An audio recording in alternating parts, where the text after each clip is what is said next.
Hello दोस्तों, आज मैं आप लोगों को बताऊंगा मेरे साथ हुआ था फ्रॉड आज से 5-6 महीने पहले। क्योंकि आज मैं आप लोगों को इस चीज के बारे में बात करना चाहता हूँ। इस वीडियो को ज्यादा ज्यादा शेयर करना।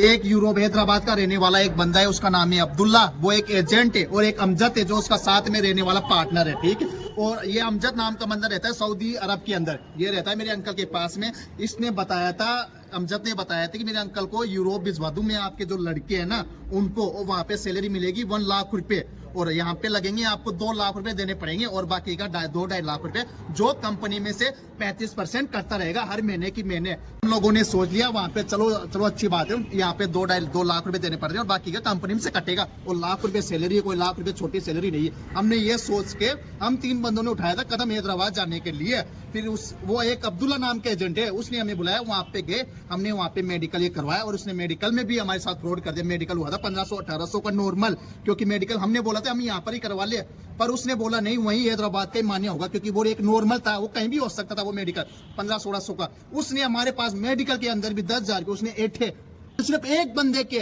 और 3 बंदे थे हम, टोटल हो गए 30,000 रुपए। और उसका खर्चा आया था मेडिकल का वहां पे आप लगा लो 1800 रुपए 3 बंदे के आए थे। आप लोगों को मैं सबूत दूंगा, वीडियो तक आ देख लेना, उसके अंदर स्क्रीन के ऊपर मैं दिखा दूंगा आप लोगों को। ये बात हो गई, चलो हमने करवा लिया वहां पे। हमने देखा 5-10,000 रुपए, चलो छोड़ो इतने पैसे भी लग रहे हैं, हमने इस चीज पे ध्यान नहीं दिया, ठीक है। फिर उसने हमारे पास एग्रीमेंट हुआ था वहां पे एग्रीमेंट के अंदर ये लिखा हुआ था कि अगर 2 महीने में तुम्हारी फ्लाइट नहीं होगी, जो तुम मुझे पैसे दे रहे हो यहाँ पे 2 लाख रुपए एक बंदा, 2 लाख रुपए एक बंदा दे रहा है। हम टोटल 3 बंदे थे, 3 बंदे के हो गए 6 लाख रुपए।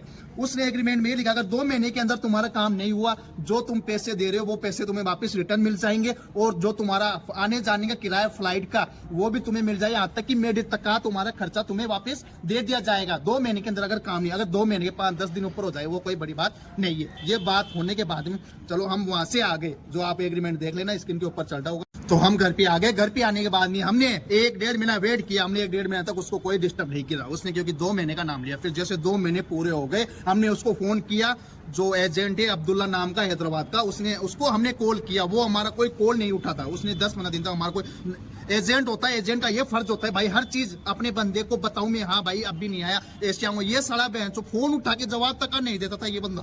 फिर उसका साथ में रहने वाला, उसका नाम है अब्दुल्ला। हम जो उसके थ्रू हमारा काम हुआ था ना, वैसे उसके थ्रू गए थे, जो अंकल के पास में रहता है। फिर उसको हमने उससे बात की, फिर वो उससे बात होती थी नहीं होती थी, अपने मन से बोलता था भाई हो जाएगा 5-7 दिन में। ऐसे करते करते दिन बीतते गए, पूरे हो चुके हैं 2.5 से 3 महीने। फिर उसने ये बोला तुम्हारा ऑफर लेटर आ गया। किसने बोला? एजेंट ने, उसका अब्दुल्ला ने ये बोला कि तुम्हारा ऑफर लेटर आ गया, अब तुम्हारी फ्लाइट हो जाएगी 17 तारीख को। जो हमने उसको दे दिया 2-2 लाख रुपए 3 बंदे ने। ये देने के बाद में उसने कुछ नहीं, फिर उसने ऐसे बोला कि क्या नाम है कि अब वहाँ का जयपुर का क्या बोलते हैं उसको, अपॉइंटमेंट बुक करवाना पड़ेगा तुम्हें। फिर हमने बोला भाई अपॉइंटमेंट चलो हम बुक करवा लेंगे, ठीक है। वो MSC में फाइल देनी पड़ेगी, ठीक है। वहां देने के बाद फिर उसने ये बोला MSC का अपॉइंटमेंट मैं बुक करवा के देता हूं तुम्हें। उसने बुक कराते कराते ऐसे करते करते उसने बोला 15 दिन महीना ऐसे निकल गया, ठीक है। 4 से 5 महीने निकल गए, कोई काम नहीं हुआ, हमें कुछ भी मतलब वो नहीं मिला। हाँ भाई वो जाना भी नहीं जाना। ऐसा होने के बाद में फिर हमने फिर उसको फोन किया, क्या ना उसने बोला कि हमें क्या नाम है भाई, हाँ। फिर उसने लाइफ में से बोला भाई तुम्हारा 17 तारीख की फ्लाइट हो रही है। फिर उसने हमें डमी टिकट और एक लोकल वीजा, जो वीजा हमारे जो मामा है यहाँ पे, हमने उसके पास चेक करवाया। उसने बोला ये तो फ्रॉड है, कुछ भी नहीं है, तो डमी टिकट है। ये होने के बाद में हमने उसको कॉल किया, उसने ये बोला कि भाई ये मेरी जीमेल आईडी से खुलेगा, ये वैसे नहीं खुलेगा। फिर हमने उसकी जीमेल आईडी मंगवाई, तब भी नहीं खुला वो। फिर उसने ऐसा बोला भाई मैं करवा के देता हूँ, मेरे ऊपर विश्वास करो। भाई फिर विश्वास तो करना पड़ेगा। बात हो गई। ये बात होने के बाद में उसने बोला भाई साहब 2.5 लाख रुपए और डालो, मुझे 4.5 लाख रुपए पूरा यही क्लियर करना पड़ेगा तुम्हें। इसकी टेंशन होगा भाई 4.5 लाख रुपए कहा से 2 लाख तो वैसे किसी के पास करे थे हमने। फिर उसने और बोला भाई 4.5 लाख रुपए यही पेमेंट तुम्हें पूरा देना पड़ेगा, क्लियर करना पड़ेगा। बात हुई थी वहां पे, ऐसे होगा भाई 35% कटेगा, ऐसे वैसे हमने वहां घुमाया गया, जैसे हमने उसको पैसा दे दिया। फिर उसने लास्ट में 4.5 लाख यही देना पड़ेगा, नहीं तो तुम्हारा पैसा खाया पिया, तुम्हें 1 रुपए भी नहीं मिलेगा। इसने इतनी बड़ी बात बोल दी।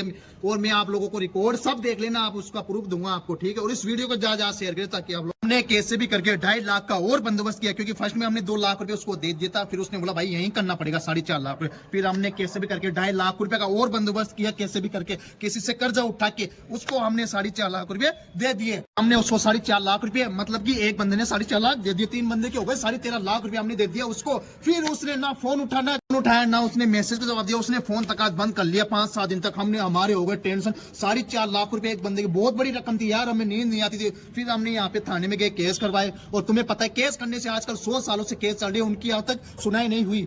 इंडिया में इतनी सरकार गिरी हुई है वो कुछ भी नहीं कर सकती यार। यहाँ पे अगर केस चल जाए ना, वो केस 100 साल तक चलेगा पर उसका रिजल्ट नहीं मिलेगा। करने से भाई कोई मतलब नहीं है। फिर उसने ये और बोले भाई तुम्हें जो करना है वो कर लो। तो मुझे भाई केस के ऊपर कोई विश्वास नहीं है। केस हमारे सालों साल चल रहा है, वो उस केस की कोई सुनवाई नहीं होती। अगर कोर्ट में चला जाए ना 100 साल तक, उसका कुछ भी नहीं हो सकता। और केस के चक्कर काटने से कुछ भी नहीं होगा। अब जो कर सकते हो बस सिर्फ आप लोग कर सकते हो। मुझे आप लोगों की सपोर्ट की जरूरत है। इस वीडियो को शेयर करो और हैदराबाद तक ये जानी चाहिए वीडियो, हैदराबाद तक जानी चाहिए, वहां के गवर्नमेंट तक जानी चाहिए। ऐसे फ्रॉड लोग सारे को काट देना चाहिए। ऐसे लोगों को तो ऐसे लोगों को फ्रॉड कर रहा है। कोई गरीब आदमी कैसे भी इकट्ठा करता है। मैं आप लोगों से निवेदन करता हूँ इस वीडियो को शेयर करें, वहां तक हैदराबाद की गवर्नमेंट तक जाना चाहिए। यार ये तो कोई गरीब बंदा कैसे भी पैसे इकट्ठा करता है यार, उनके साथ में ऐसे चोट और उन देख रहे पैसे तो कैसे भी निकल जाएंगे उसको। चलो हमारी कोई बात नहीं है, हमारे तो 4.5 लाख रुपए यार किसी गरीब बंदे के अगर चल जाए वो कैसे यार वो सेंड करेगा उस चीज को। मैं तो ये बताना चाहता हूँ। अब बात ये है, इस वीडियो को शेयर करो आप। इसको ये फोटो जो स्क्रीन पे देख लेना, ये एक एजेंट है हैदराबाद का, साला लुटेरा चोर है बैंक चोर। तो ऐसे लोगों को तो साड़ी की गर्दन काट देनी चाहिए, अलग कर देनी चाहिए। ऐसे लोगों को तो यार बेचारा गरीब आदमी कैसे करके सपना देखता है विदेश जाने का और उनके साथ में ऐसी चोट हो जाती है, फिर यार उनके पैसे कहां से कैसे अब इतना ही निवेदन करना चाहता हूँ सोशल मीडिया से। मुझे सरकार और किन्हीं से मुझे विश्वास नहीं है 1%। अब जो पैसा मेरा आ सकता है वो सोशल मीडिया के थ्रू आ सकता है। मैं आप लोगों को इन दोनों का कॉन्टेक्ट नंबर दे दूंगा। इन लोगों की इतनी धुलाई करना, ऐसी करना, सालों इतना मैसेज करना। यहाँ तक थानेदार में आप लोगों को सबसे अपील करना चाह रहा हूँ, इनके नंबर दे रहा हूँ मैं आप लोगों को। इनका आप बायोडाटा निकालिए और इन तक पहुंचिए। ऐसे लोगों से आप, ऐसे फ्रॉड लोगों से आप इनकी कैसे करके इनको हटाइए और इन लोगों की आप क्लास लगाइए। ऐसे लोगों को थाने में बंद करिए कि क्या पता कितने ना जाने गरीब लोगों के पैसे यार। तो आप इस वीडियो को शेयर करें, गरीब का पैसा निकले यार। 12.5 लाख 13.5 लाख रुपए हमारी ऐसी कर दी। अब मैं आप लोगों को बताना चाहता हूँ, इतना ही कहना चाहता हूँ, इस वीडियो को ज्यादा से ज्यादा शेयर करें ताकि ऐसे फ्रॉड लोग से आप भी बच सके। मैं आप लोगों को हमारा दिखा दूंगा जो हमारे साथ चोट हुआ। टिकट तक हमने कैसे हैदराबाद की टिकट ली थी और कैसे उसने वहाँ पे। तो ये है फ्रॉड एजेंट और इसका ऑफिस का पता और इसका बायोडाटा मैंने सारा इस पे डाल दिया। स्क्रीन के ऊपर आप देख सकते हो। और